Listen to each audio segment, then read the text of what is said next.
शिरूर नगर परिषदेच्या प्रचारासाठी पुण्याकडून शिरूरकडे निघालेल्या आमदार ज्ञानेश्वर कटके यांच्या भरधाव कारनं 4 वर्षीय बालिकेला जोरदार धडक दिल्याची घटना ही रविवारी शिरूरच्या बोऱ्हाडेमळा इथं पुणे अहिल्यानगर महामार्गावरती घडली आहे। यातील जखमी बालिकेची प्रकृती ही गंभीर आहे। शुभ्रा पंढरीनाथ बोऱ्हाडे असं या अपघातात गंभीर झालेल्या बालिकेचं नाव आहे। ज्ञानेश्वर कटके हे वाघोली इथून शिरूर नगर परिषदेच्या प्रचारासाठी रविवारी दुपारी शिरूर इथे येत होते। बोऱ्हाडेमळा इथली हुंडाई शोरूम समोर शुभ्रा बोराडे ही 4 वर्षीय बालिका महामार्ग ओलांडत होती। एका कारच्या आडून ती अचानक आमदार कटके यांच्या काळ्या रंगाच्या मर्सिडीज कार समोर आली। कटके यांच्या चालकानं जोरदार ब्रेक दाबला, परंतु गाडीच्या वेगामुळे शुभ्राला समोरासमोर जोराची धडक बसली।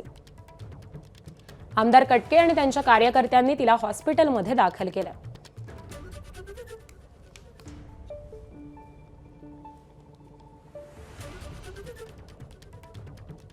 आणि आज संदर्भातली माहिती जाणून घेऊयात। आमचे प्रतिनिधी मिकी घई सध्या आपल्या सोबत आहेत। मिकी, अतिशय वेदनादायक अशी ही घटना आहे। नेमका अपघात कसा घडलेला आहे आणि आता तिची प्रकृती कशी आहे? जर आपण बघितलं तर राष्ट्रवादी काँग्रेस अजित पवार गटाचे जे माऊली आबा कटके आहेत, जे आमदार आहेत, ते काल शिरूर नगर परिषदेच्या प्रचारासाठी घराच्या बाहेर पडलेले होते। पुण्याहून शिरूरकडे जाताना जे बोराडेमळा आहे त्या ठिकाणी ते प्रचारासाठी जात होते। जर आपण बघितलं तर जो नगर हायवे आहे त्याच्यावर ही 4 वर्षाची चिमुकली एकटा रस्ता क्रॉस करत असताना माऊली आबांची जी आमदार आहेत त्यांची जी मर्सिडीज कार आहे ती जोरदार धडक त्या लहानशा चिमुकलीला देते। तात्काळ ते तिथे थांबतात, त्या मुलीला गाडीमध्ये घेतात आणि जवळच्या रुग्णालयामध्ये तिला दाखल करतात। त्या ठिकाणी तिच्यावर उपचार सुरू आहेत।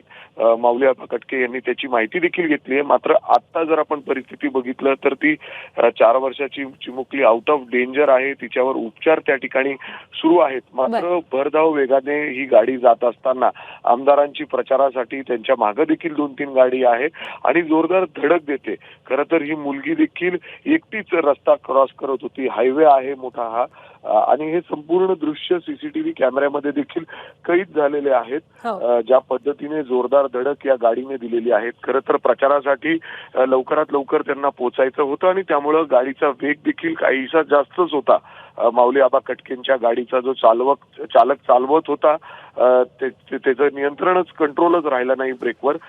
मुलीला त्या ठिकाणी धडक बसली, ती त्या ठिकाणी रस्त्यावर पडली। मात्र तात्काळ आमदारांनी उतरून तिला गाडीत घेतलं, जवळच्या रुग्णालयात तिला नेण्यात आलेलं आहे। त्या ठिकाणी त्याच्यावर उपचार सुरू आहे। मात्र या संदर्भात कुठलीही माहिती पोलिसांना नाहीये आतापर्यंत। पोलिसांना विचारपूस केली असता पोलिसांकडे कुठलीही आमदाराच्या गाडीने या लहानशा 4 वर्षाच्या चिमुकलीला धडक दिली, मात्र याची कुठलीही माहिती पोलिसांना नाही। त्यांचं म्हणणं आहे आम्ही कुठलीही कारवाई या ठिकाणी अजून केलेली नाही। बरोबर, त्यामुळे या संदर्भामध्ये काही कारवाई होते का हे देखील पाहणं महत्त्वाचं ठरणार आहे। धन्यवाद विकी या संपूर्ण माहितीसाठी। एबीपी माझा, उघडा डोळे बघा नीट।